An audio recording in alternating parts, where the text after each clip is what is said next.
நான் உங்கள் அப்துல் மாலிக் பேசுகிறேன்.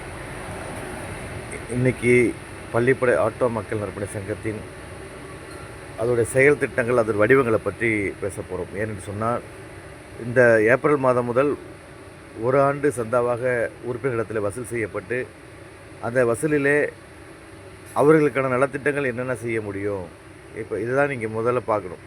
அவர்களிடத்தில் வசூல் செய்து அவர்களுக்கு ஒரு கூட்டு முயற்சி செய்கிறது தான் இதில் முக்கியமானது. இங்கே யாரிடத்துலையும் வங்கியிலேயோ அல்லது வெளிநாட்டிலிருந்தோ பொருளாதாரம் பெறப்படுவதில்லை.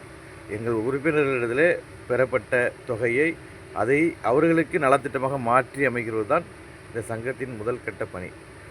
ஏன் இதை நம்ம சொல்கிறோன்னு சொன்னால், வாழ்க்கையில் சேமிப்புங்கிறது ரொம்ப ரொம்ப முக்கியம். அந்த சேமிப்பை எவ்வாறு செலவு செய்கிறோம் என்பது ரொம்ப ரொம்ப முக்கியம். அந்த அடிப்படையில் தான் இன்று பள்ளிப்படை ஆட்டோ மக்கள் நற்பணி சங்கத்தின் ஏப்ரல் 1 முதல் அமலுக்கு வருகிறது.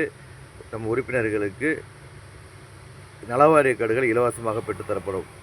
அதே போல் பேஜுக்கு ரூபாய் 500 உதவித்தொகை வழங்கப்படும். இன்சூரன்ஸுக்கு ரூபாய் 500 உதவித்தொகை வழங்கப்படும். கல்வி உதவிக்கு ரூபாய் 500 உதவித்தொகை வழங்கப்படும். மருத்துவ உதவியாக ரூபாய் 500 வழங்கப்படும். அதே போல் ஒரு மாத தவணையாக ரூபாய் 5000 வட்டியில்லாத கடன் கொடுத்து உறுப்பினர்களிடத்திலே பெற்றுக்கொள்ளப்படும். ஏன் இதை நம்ம சொல்கிறோன்னு சொன்னால், இவர்கள் வளர்ச்சி அடைய வேண்டும். நம்ம ஓட்டுநர் சொந்தங்கள் முதல்ல வளர்ச்சி அடையணும். இந்த 31 ஓட்டுநர் சொந்தங்களுக்கும் இது இந்த சலுகைகள் பொருந்தும். அப்போ இந்த சலுகைகளை கொண்டு வந்து அவங்களுக்கு சரி பண்ணி அவங்களுக்கு வாழ்க்கையில் ஒரு முன்னேற்றத்தையும் ஒரு ஊக்கத்தையும் கொடுத்து, இந்த சங்கத்தை நம்பி நீ வந்துட்ட, நீ நல்லா இருப்ப அப்படின்னு சொல்கிறதுக்கு, ஒரு நம்பிக்கையை ஊட்டுறதுக்கு முதல்ல ஒரு ஆள் வேணும்ல.